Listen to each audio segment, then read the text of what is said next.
Hi, we are playing the UB Tempo Doomsday mirror match against the inventor of this exact 75, Eureka22422 himself. So this deck list that you see here on the screen is probably the exact 75 for both players in this game. They're the usual 4 Tamio, 4 Psychic Frog, and in the sideboard you have the creature pivot plan with Barrogoyf and Murktide Regent, and the pushs, and we have the consign to memory in case we want to combat the opponent's Doomsday, but because I'm following the sideboard guide from Eureka, which says to fully pivot, we probably don't need the consign because it's not great against the creatures, but the Thoughtseize is nice. But yeah, let's start with the main game. So in the first game, it's important to get a fast Doomsday in, or you can also get the frog rolling, because if they Doomsday and cannot win immediately, you can often dump your hand and kill them in one hit, which means that Doomsday isn't that great in the Tempo Doomsday mirror. So our hand looks good. I mean, we have a land, we have a petal, we have Force, Ponder, Doomsday, so we can play a quick frog, which is probably correct, or we could also ponder, hoping to find a land, and the opponent plays a Tamio. We could force it, but it's probably not worth it because we have the frog and Doomsday, and those are better. So we have a second land. So again, we could go for turn 2 protected Doomsday. But the problem is then if they play a frog next turn, then they can maybe kill us and we don't have a cycler. So we decide here to play Psychic Frog instead. I'm interested what you think. I think both are good options. The problem is if we don't get something going immediately, then also Tamio gets value, but still, I mean, Doomsday plus Force is really, really good. So maybe it would have been better to ponder, but we decide to play out the frog here. And now the problem is if the opponent attacks, whether we kill Tamio or not. So in this case, I decided to try to kill Tamio because I thought, okay, we pitch 2 cards, but we kill Tamio, which is already 1, and next turn we can attack. So opponent attacks here. And I mean, this probably represents that the opponent has something, though if the opponent has push plus force, then we are very, very far behind. But I think here, okay, this is not that probable because this deck plays only 2 fatal push. So, but I'm tapped out, so push plus days would also work. But even just having the push is like 20% or something, and having protected push, I think it's a correct play, but I spoke with Eureka and he thought it's maybe too aggressive, so I'm not sure anymore, but I think this is a high percentage play where this works. So okay, I pitch 2 cards, the other land and the ponder, so that I have still a Doomsday in case I draw Dark Ritual, and I also have the force protection, but opponent has the push and opponent also has the force, and now the game is really difficult for me. I draw the out, so I'm really lucky here to draw the ritual, and the problem is here, I think the pile isn't perfect that I built. So I think in this game I go down to 9, and I thought I have time to do cycle, Cavern, Oracle, because this will put me to 5, and it's really hard for the opponent who only has frog and Tamio to kill me. But after speaking with Eureka, he said the chance is really low that he will draw the next push. So it would be better to stack it differently, or maybe put Street Wave on the bottom. Doesn't make much sense, but yeah, I think he told me it would be better to maybe not put the Oracle on the bottom, and then there could be Like the pile could be only one Street Wraith, Cavern, Edge, and 2 Thassa's Oracle, for example. I'm not sure which pile he recommended, but I saw myself as, I'm at 9 life. It's completely impossible for the opponent to do 9 damage to me in this time. But yeah, I miscalculated, and opponent plays Frog, gets clues, and I think hits me for exactsies. So here I have the Cavern. I mean, I know the opponent doesn't have Wasteland, but doesn't do anything for me also, so I don't play it out. And here, that's the problem. Opponent is very good, a master with the deck, cracks the clue and discards the complete hand here, I think. To puts me to 4, and now I cannot win anymore. So this, yeah, because I cannot use the second Street Wraith. So here, let's see in the chat. I had to hope. Let's see if it shows it here. Yeah, I shouldn't have put the Oracle at the bottom, but doesn't show the chat. But yeah, I think something else would be better here, maybe double Oracle or something. Okay, but let's see if we can do a better job in the very interesting sideboard games. So in sideboarding we follow Eureka's guide and we do the full pivot, so we don't respect Doomsday, so we don't board in the consign. Instead we board out complete Doomsday package, Oracles, Doomsdays, the Edge, and I think 1 Street Wraith, and we bring in the 3 Barrowgolfs, the 2 Pushs, and the 3 Murktide Regents and the Thoughtseize. So we are on the play in game 2 with the full creature pivot. We have a hand which is good. I mean, we can play turn 1 Psychic Frog and we have Daze Protection. Only problem is we don't have a second stable mana source, but still this is something really cool which this deck can do, which is the turn 1 Psychic Frog. We can Daze the Tamio, which, because we don't have a second land in hand, is pretty much free. Opponent dazes us back. So we now have Frog against Tamio. So now we really are forced to pitch here, but at least we can Thoughtseize first and see if the opponent has Thoughtseize, has a Fatal Push, and we see, okay, opponent brought in a Concite to Memory against his own sideboard guide, but I think he was trying to like next level me, or thought I was trying to next level him, because I know his exact sideboarding strategy to full creature pivot and not bringing in the consign. So he thought maybe, okay, if I know that he does it, I will keep in Doomsday, or he just thought he's a better player and he can hedge a bit and bring in 1 consign just in case. And I decide here to remove 1 of the Psychic Frogs because they are very much a problem here.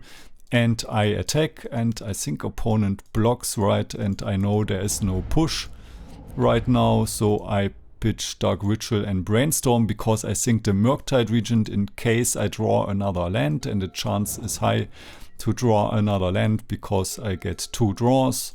So I attack with my Frog.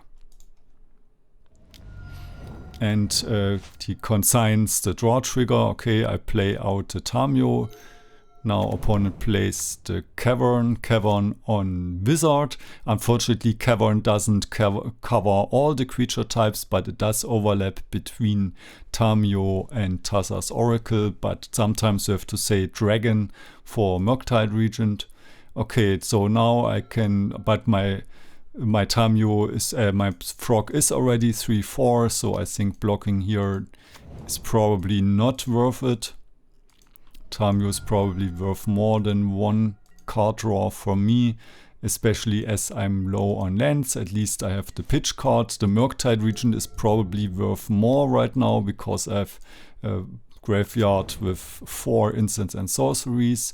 Opponent can crack some clues, but is a bit behind in the whole Frog race and can now, cannot play the frog now because the cavern is not set on frog. That's also an option. So you can put cavern on wizard, on frog, or on dragon. So Moonfolk doesn't make much sense, or Merfolk, because then you don't cover both. And even if you sideboard out one of them, then you give the opponent information if you put it on Moonfolk or something. Okay, so opponent has flipped Tamio, so we probably want to get rid of Tamio. But we could also decide to raise on life points. And it's really, really difficult for this deck to get rid of Murktide Regent. And we force the days. And opponent cracks the clue, and finds the blue card probably for the force. And now our Murktide Regent is gone. And the question is now, we can attack for 3 a few times, but it's also down to 2. So I think it's better to attack Tamio here. And we get a clue and we draw a card. Because, yeah, if the Tamio is high on loyalty, it can downtick, get a brainstorm, and maybe find a Murktide Regent or something. And there's the Murktide Regent anyways. It's an 8/8, so what we need to do now is probably find our own Murktide, and we don't have one. So attacking here doesn't make much sense. So we pass the turn, we still have 1 clue token.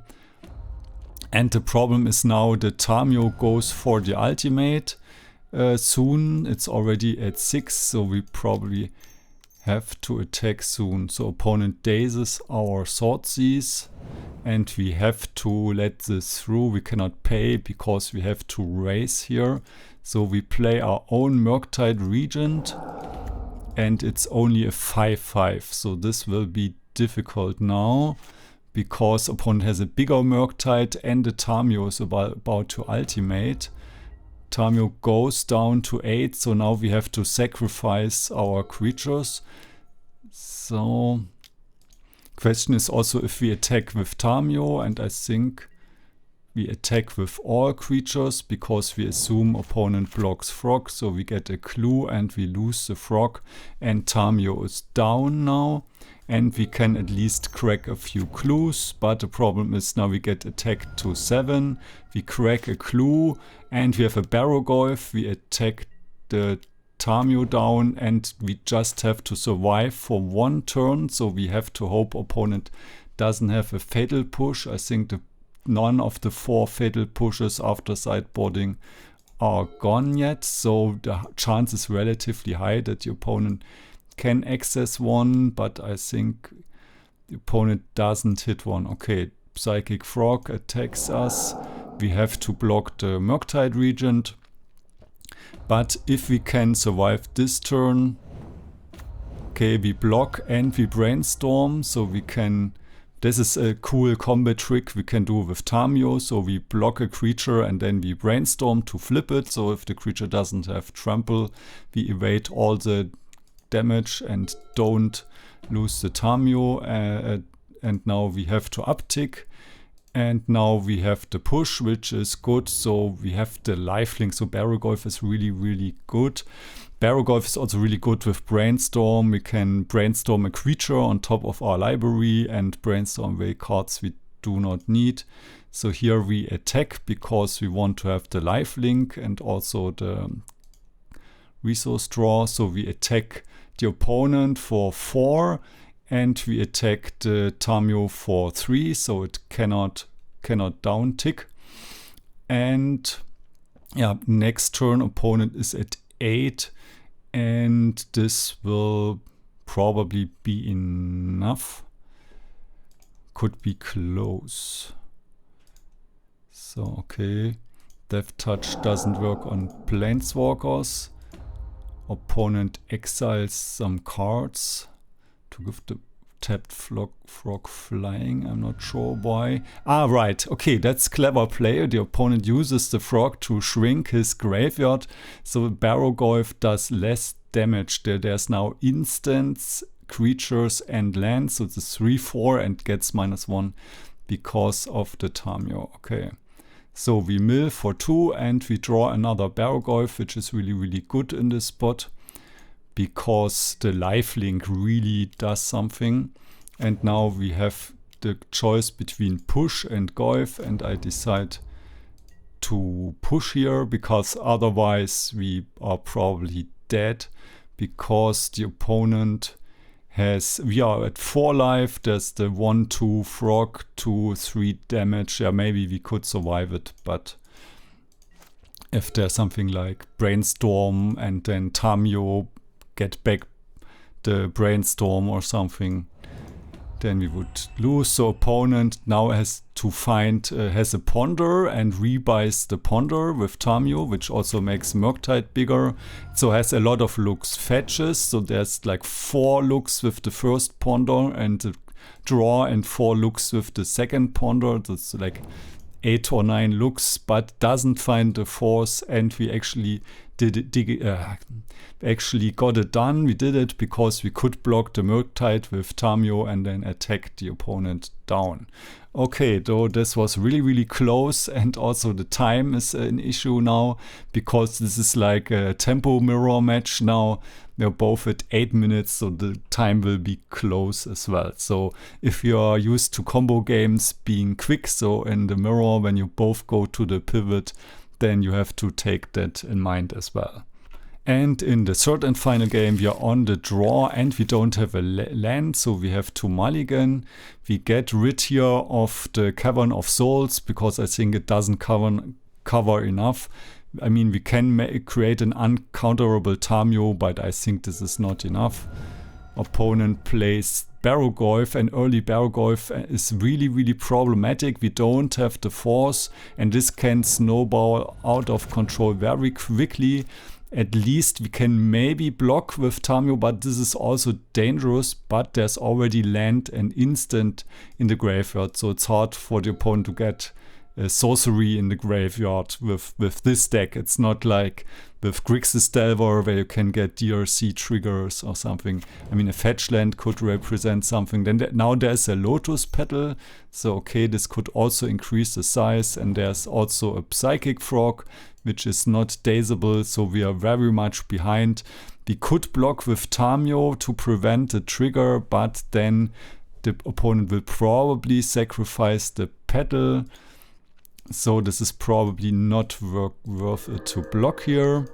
And also opponent can miss, right? It's not like Frog where the draw is guaranteed. So, but we are really on the other side of the early aggression now, and we just have to spin our cantrips. But what I decide to do here instead is to block one of the creatures. Probably blocking the Frog is better because the Frog always draws cards and the Barrowgolf doesn't always draw cards. And also this means we can incentivize the opponent to discard cards, which is good for us. Okay, Brainstorm. I mean, it's good for us if we then find the Fatal Push. So now we really need Fatal Push, but opponent doesn't discard, and then we can still Brainstorm and flip Tamio. There's another Frog. So that's unfortunate that the opponent like didn't take the bait and discard multiple cards to Frog. Then we could have made some positive exchange by saving Tamio with the Brainstorm. So we still do the Brainstorm end of turn, and we are really, really behind against 2 Frogs and a Barrowgolf, but at least we find Barrowgolf and Dark Ritual, and we have a flip Tamio, which means in order for the 2 Psychic Frogs to do anything, to draw cards, they must also, at least on attacking, they must also discard cards. So what we do here is ponder, and we shuffle, play the Petal, and now we have the choice between Frog, Petal or Dark Ritual, Barrowgolf. And because of the Death Touch and Lifelink, and because we're also down on time and life, I think the Barrowgolf is much better here. And we have upticked Tamio, and maybe we can hold the fort down a bit. And opponent gives flying So we do a trade with the Barrowgolfs, which I think it's good for us to exchange a bit, but we are still too far behind because opponent has more creatures, so the trade makes sense. So now at least we can play a Murktide Regent and uptick Tamio again, have a 6/6 Murktide, and next turn maybe make it bigger with Tamio, so opponent just does an all-out attack on the Tamio and nearly kills Tamio. I don't know, maybe this was a mistake, because I think if you have the Tamio there, I think it's better to finish the Tamio. But so we uptick it, we play the frog, and now we can attack, but I think this was not correct. But yeah, at least we can kill the Tamio. No, this is correct. I think this is right. Problem is now we have to either jump block or let Tamio go, and I let Tamio go. I'm not sure if it's correct. We force the push, and now we can make a big attack with Murktide Regent, but the problem is this Barrowgolf 5/6 presents 10-point life swing each turn, so we kind of need a 10-10 Murktide to make it work out. Yeah, this would be hard. We really need all our fatal pushs now. There's no fatal push. We have not found any of our 4 fatal pushs yet, so this was last game. The opponent didn't find the push, and now we didn't find the push. At least we have here a fresh Tamio. And we pump the frog and we attack here to draw cards, because our frog is smaller, so it's better if we get to attack and not getting blocked.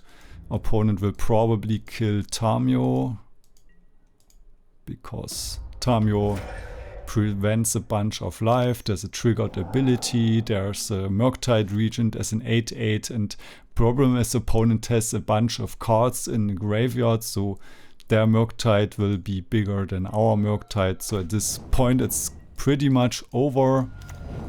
We play the frog, but we soon have to jump block, and we do it here. But yeah, problem is our Murktide isn't big enough and we don't have enough cards to pitch, so we finally find the push, but it gets countered and we lose anyways. So yeah, so I think this is really cool. We're also both down under a minute on time on the clock, and it was really cool to play against Eureka, who's a really good content creator, because I'm using all his guides and sideboard maps and pile guides and whatever to play this really fun deck.